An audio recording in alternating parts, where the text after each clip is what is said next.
Bienvenue à vous dans cette session où nous allons discuter du Coding Challenge que Sahel Coders est en train d'organiser. Donc, ce Coding Challenge va se dérouler à partir du 15 novembre, dans quelques jours. Et dans cette session, nous allons discuter de comment est-ce que le Coding Challenge va se passer, euh, justement, comment est-ce que ça va se dérouler quand l'aspect du code, pourquoi nous sommes en train d'organiser ce coding challenge et aussi avoir quelques conseils et une vue d'ensemble sur carrément l'écosystème à Niamey au Niger et aussi donner quelques astuces et conseils pour ceux qui veulent participer à ce coding challenge-là. Donc, je suis avec Monsieur Achabi, directeur du code Ah, local, et aussi Mokhtar Yoli, développeur full stack, aussi CS alumni du code local. Et moi-même, Omar Hamadou Suleiman, aussi développeur, aussi CS alumni. Donc, Mokhtar, le coding challenge, on en discutait tout à l'heure. Le coding challenge, c'est que le coding challenge, le but, et pourquoi même on est en train de faire ce coding challenge. Quel est vraiment le but derrière ça? donc, le but derrière le Coding Challenge, c'est vraiment de créer un environnement où des gens qui veulent apprendre à coder vont se retrouver et essayer tous d'apprendre en même temps. De même que les gens qui savent coder vont aussi se retrouver dans ce challenge-là pour un peu voir comment ça se passe déjà et aussi pouvoir aider les gens qui ne savent pas coder. Le but vraiment, c'est de créer une certaine synergie derrière tout ça. Donc, de manière, on va dire, et d'une manière éducative un peu différente parce que il n'y aura peut-être pas de cours direct, mais ça va être, on va dire, en s'amusant, quelque chose comme ça. Ouais, ouais. Effectivement, c'est ça le but derrière et c'est aussi en quelque sorte le fait de créer une communauté derrière, une communauté de Tout à fait. développeurs, une communauté où vous êtes interconnectés et quand vous avez besoin d'avoir une solution à une problématique donnée, vous savez que vous avez une communauté de développeurs qui est là et Ouais. aussi échanger, ça c'est un. Et de deux, c'est le fait aussi de pouvoir apprendre. Parce que aujourd'hui, on a beaucoup de gens qui veulent apprendre à coder, mais qui n'ont pas forcément les moyens. Et souvent aussi, quand vous commencez à coder, vous avez une sorte d'inconsistance. C'est-à-dire, vous n'êtes pas consistant parce qu'il n'y a pas le cadre idéal, vous êtes seul, vous commencez à coder, vous vous bloquez, vous êtes frustré.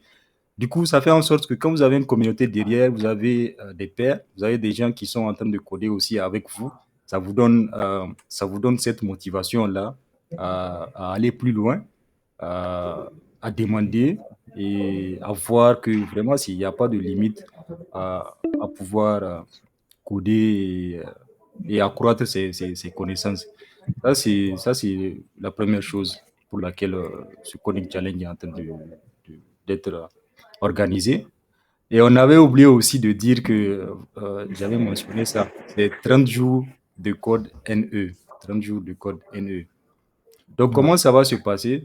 Ça va être des défis journaliers, des défis quotidiens où on vous envoie à chaque fois des défis et vous allez pouvoir les réaliser, ces défis-là. À la fin de la journée, vous réalisez ce défi, vous envoyez ça sur la chaîne communautaire qu'on va avoir, le Discord, et vous postez ça aussi en ligne avec le hashtag 30 jours de code NE. Donc ça, c'est quand le premier jour.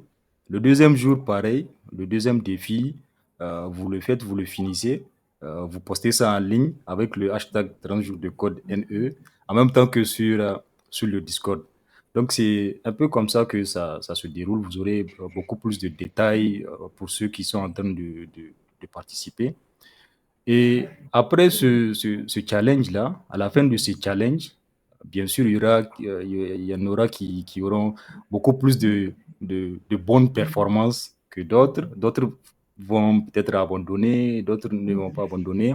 Mais ce qu'on veut, c'est avoir des gens qui seront vraiment consistants du début jusqu'à la fin, d'où les 30 jours. Donc, quand vous arrivez à réaliser les 30 jours, vous avez une très bonne performance parce que tout sera, il y aura une sorte de ranking, c'est-à-dire par semaine. Rank 1, celui qui a fait la plus grosse performance de la semaine, un, deuxième plus grosse performance, deux, ainsi de suite, jusqu'à ce que les 4 semaines finissent. Donc, ceux qui font les 1 mois. Maintenant, les 3 premiers qui auront les plus grosses performances aussi auront d'autres des récompenses qu'on aura l'occasion d'approfondir dans cette session-là.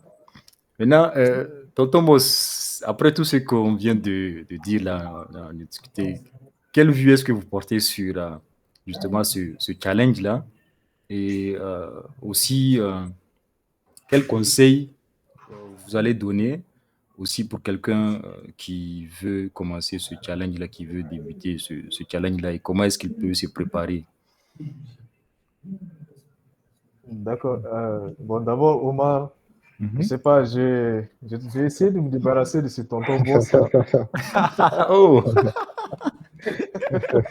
bon, tonton Boss, Mais vous avez... j'y arrive pas, c'est comme ça. Et je pense que je vais me résigner Ouais, et puis, et puis le prendre comme ça. Je serai peut-être l'un des plus jeunes tontons ah ouais, qui est dans ce monde-là.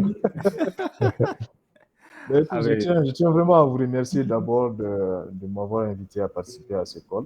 Mhm.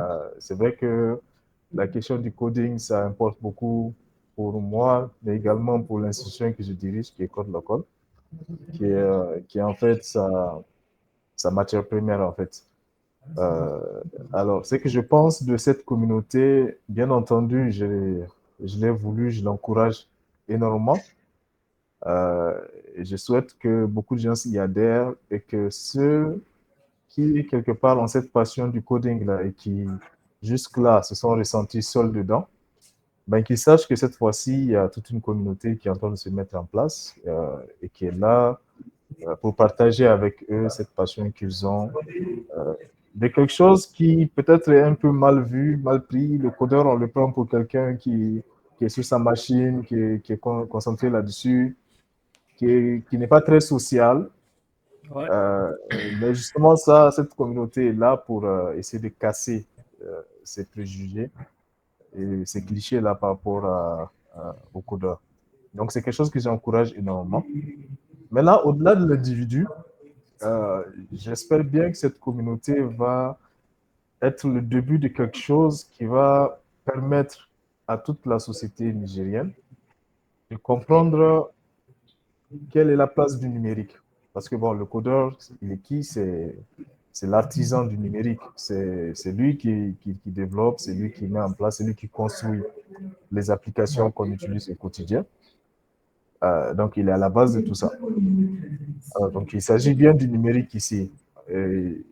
Comme je le disais, j'aimerais que cette communauté puisse permettre à la société du Niger de pouvoir se rendre compte que le numérique peut être euh, un levier pour le développement. Ça peut être un levier qui permet d'avoir l'accès aux services de base. Donc, plutôt que de prendre le numérique comme étant une conséquence, comme on a l'habitude de le faire, c'est-à-dire on a fini avec les autres aspects, on n'a plus faim, on est bien éduqué, bien formé, on a accès à une santé très bien. Ensuite, là, on peut passer à ces choses-là qui concernent les nouvelles technologies, qui sont plutôt désignées pour le monde développé et ainsi de suite.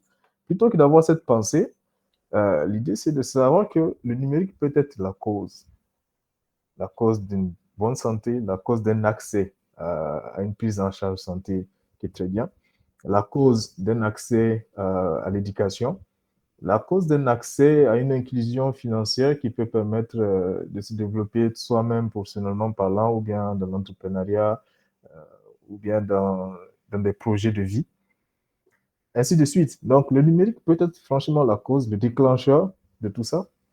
Et j'espère qu'à travers cette communauté, on va arriver à évangéliser euh, la société nigérienne par rapport au numérique et que ce soit quelque chose que tout le monde s'en saisissent et puis tout le monde essaie d'intégrer cela aux différentes activités qu'il entend le faire. Parce que la vérité, c'est que l'outil numérique aujourd'hui, c'est vrai, c'est un outil. Et c'est un outil technologique et comme toutes les technologies qui ont été développées au fil des années, elles ont permis à ceux qui les ont acquises de pouvoir faire une différence avec les autres sociétés. Les premiers à avoir découvert l'agriculture avec la roue, ils se sont développés, ils ont créé des civilisations, Ouais. et ainsi de suite. Et à chaque fois qu'il y a une technologie qui vient, quand on ne s'en accapare pas, quand on ne s'y intéresse pas, en fait, les autres se développent avec et ils prennent de l'avance sur nous. Aujourd'hui, on est dans un moment ici au Niger, un tournant de l'histoire, je l'espère très bien, qui parle de souveraineté, qui parle du fait qu'on puisse avoir notre indépendance et notre capacité de pouvoir décider par nous-mêmes de notre propre destin. Mais les technologies font partie des facteurs qui permettent d'avoir cette souveraineté-là. Donc aujourd'hui, cette communauté aussi, je compte sur elle pour qu'on puisse mettre en place des outils euh, qui vont permettre le développement du Niger. Des outils, quand je pense à des outils, même des outils de base, en réalité. Vous savez, au moment où j'étais en train d'étudier, il y a un professeur qui m'a toujours dit il faut développer son propre microprocesseur. Donc, Oui. concevoir son propre microprocesseur, concevoir son propre système d'exploitation pour ne pas être parasite dans cette vie. Donc, ceux qui ont fait l'université avec moi vont reconnaître cette expression-là. Et ça c'est resté. Aujourd'hui, j'espère qu'on va pouvoir développer à travers cette communauté-là Mhm. notre propre système d'exploitation, pourquoi pas, et qu'on va pouvoir avoir cette indépendance qu'on cherche en réalité. Et ça commence par là aussi, il faut travailler, il faut le faire, il faut inventer, réinventer les choses. Et voilà, donc voilà tout l'espoir que j'ai par rapport à cette communauté et tout l'enthousiasme que j'ai de la voir se mettre en place. J'espère grandir et continuer à évoluer dans un esprit positif, de solidarité, de bien commun, d'objectifs communs à atteindre. Voilà. Donc, je pense que j'ai trop parlé dessus, mais c'est un sujet qui me passionne énormément. J'ai énormément à dire. C'est l'occasion, je le fais. J'espère qu'on aura d'autres occasions aussi de continuer à échanger là-dessus. Ouais, ouais. Effectivement, effectivement, parce que je me rappelle, j'étais en train de lire euh, quelques commentaires là des participants et puis ce qui revient assez souvent, c'est que c'est des gens qui disent ah, je suis tellement passionné, c'est l'école, le numérique, c'est un domaine qui Ouais, m'intéresse grave. Mais avec cette occasion-là, j'aimerais utiliser cette occasion-là pour pouvoir concrétiser mes projets ou bien apprendre plus. Il y a toujours cet aspect-là, apprendre plus bien sûr. du domaine, apprendre plus à coder et s'incruster en fait le plus dans le numérique et tout ça là. Et c'est exactement ce dont vous venez de parler là, c'est l'occasion pour le faire et avoir une communauté derrière qui sera là en support. Et ensemble, quand il y a une communauté derrière, les projets avancent très vite et il y a des changements qui se font très rapidement, comme vous l'avez dit là, d'un point de vue même national. Euh, et puis, voilà. Donc, qu'est-ce qu'on avait même prévu, truc là? Mokhtar, tu allais dire quelque chose? Ouais, j'allais juste ajouter que c'est vrai qu'Omar parlait de l'aspect du challenge, de l'aspect du ranking qui aura des trois premiers, tout ça là. Je voulais juste rajouter qu'en fait, le but vraiment, c'était, comme vous l'avez dit tout de suite, de démystifier un peu le code, de montrer que le code n'est pas si sorcier que ça, et surtout que les gens puissent s'aider entre eux. Donc, c'est pour ça qu'il y aura aussi un channel Discord dédié à ça.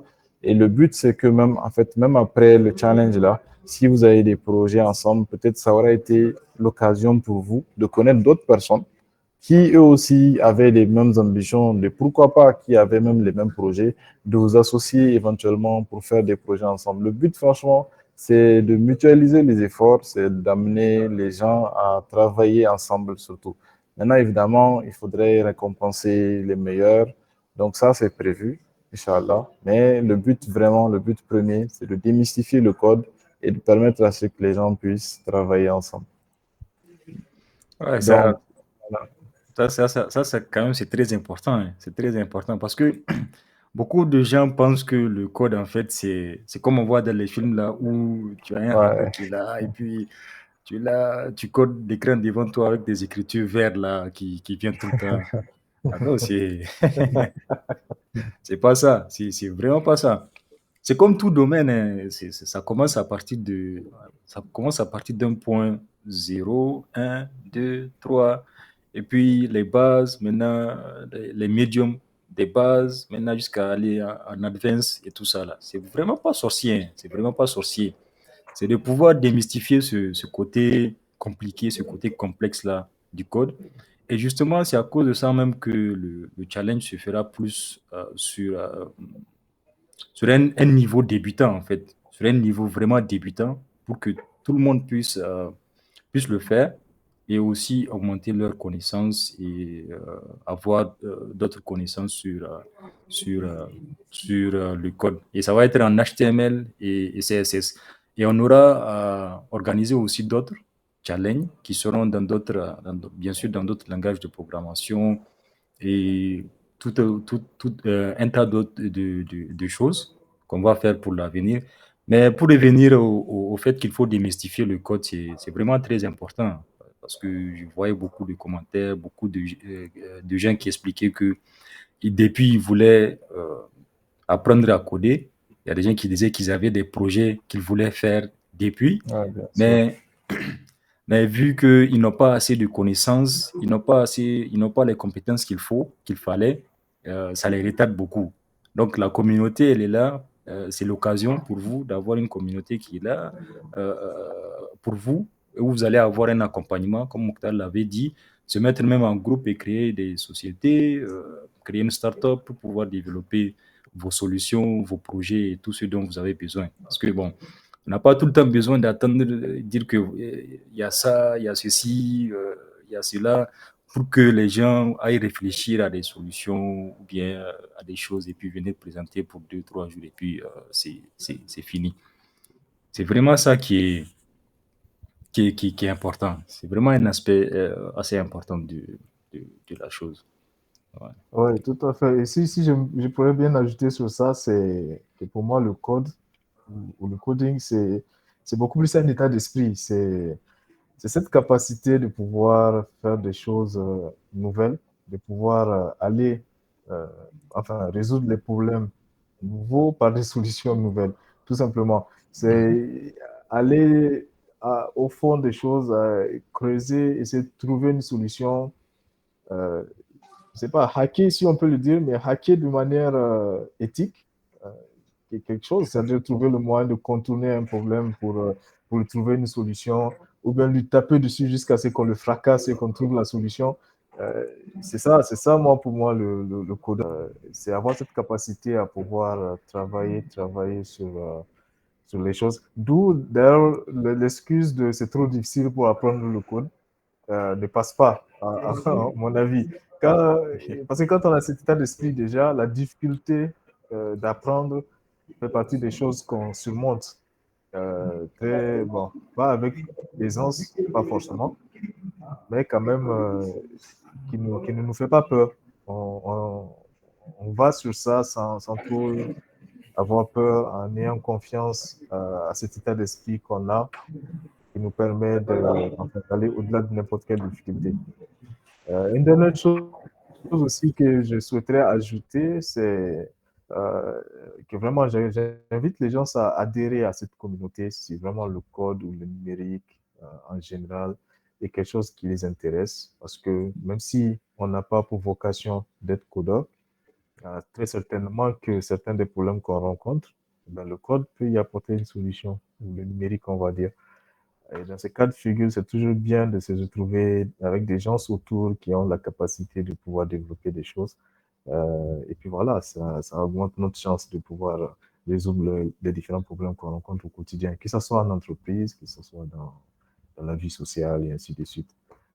En tout cas, venez nombreux et puis voilà, Omar et puis toute l'équipe qui est à la charge de cette communauté. Moi, je vous encourage énormément et puis bon courage et bonne chance par rapport à ça. Merci bien, merci bien. En tout cas, venez, venez beaucoup à ce challenge. Vous allez Ok. beaucoup vous amuser. Ah oui, une Donc, dernière chose, je viens juste de m'inscrire au challenge, donc Ah, je vais faire partie des participants. Donc les j'invite les gens participants. à venir après moi-même être venu, c'est ça. Ah oui, c'est comme je l'avais dit tout de suite, hein, on ne finit jamais d'apprendre ou bien de revenir Tout sur à tes fait. pas et puis voir ce qu'il faut faire. Donc pour un peu résumer, je pense que, comme l'avait dit Omar tout de suite, à partir du 15 novembre, euh, vous aurez un défi chaque jour pendant 30 jours. Et donc, chaque jour, il faudra faire le défi. Si vous arrivez à le faire, vous soumettez le défi. Donc, il y aura une communauté dédiée uniquement pour ce défi-là, sur laquelle tout le monde pourra discuter ensemble. Ce sera l'occasion, comme je l'ai dit, d'apprendre à connaître aussi d'autres personnes, toujours dans ce même milieu-là. Donc, chaque jour, il faudra rendre le défi. Ceux qui n'arrivent pas à rendre, on va dire à la fin, ils sont beaucoup désavantagés par rapport à ceux qui ont pu rendre euh, les défis chaque jour. Donc, dans les grandes lignes, c'est ça. Maintenant, peut-être on aura l'occasion de revenir sur certains détails dans l'avenir avec d'autres sessions, avec d'autres invités. Effectivement, c'est vraiment ça, hein. Donc, nous allons clôturer. Moi, ce que je vais dire, c'est c'est vraiment, il y a pas, je vais pas dire il n'y a pas grand-chose à faire pour se préparer, mais il faut se préparer. Dans toute chose, il faut se préparer. Mais quand même, c'est d'avoir un téléphone, un ordinateur. Les deux, ça passe parce que on s'est assuré que vous soyez sur ordinateur ou bien sur téléphone, que vous puissiez participer à ce challenge-là. Et même si vous n'avez pas une très bonne connexion par rapport à la situation de connexion là, qu'on a en ce moment, même si vous n'avez pas une très bonne connexion, euh, avoir ne serait-ce qu'un tout petit peu de connexion peut faire l'affaire parce que vous allez avoir juste, c'est comme des consignes que vous allez avoir avec le défi et vous allez le faire. Une fois que vous le finissez, vous avez juste à vous reconnecter encore et puis le poster, l'envoyer sur le Discord et discuter avec les gens, ça sera voté aussi. C'est comme si vous présentez ce que vous avez fait et les autres peuvent voter sur votre design. Il y aura pas mal de choses qui vont se passer. Donc, c'est vraiment ça, se préparer, avoir son téléphone ou son ordinateur. En tout cas, j'espère bien que vous allez vous amuser et dans d'autres sessions aussi, nous allons discuter aussi de d'autres aspects que peut-être on a manqué ici, mais on a à peu près tout dit, hein. Donc, venez nombreux, vous allez vous amuser et vous allez aussi apprendre aussi. C'est surtout ça qui est important. C'est vraiment ça qui est important. Vous allez apprendre. Et quand je dis vous allez vous amuser, c'est pas un jeu, hein. C'est pas un jeu d'enfant ou quoi que ce soit. C'est apprendre aussi au sérieux en même temps. Donc, en tout cas, nous allons nous retrouver dans une prochaine session pour d'autres aspects de ce challenge-là. Merci à vous, tonton Boss. Et Monsieur Achabi, d'être là et aussi à Mokhtar. Ok, Merci merci. bien. À la prochaine. Ok, allez, bye bye, au revoir.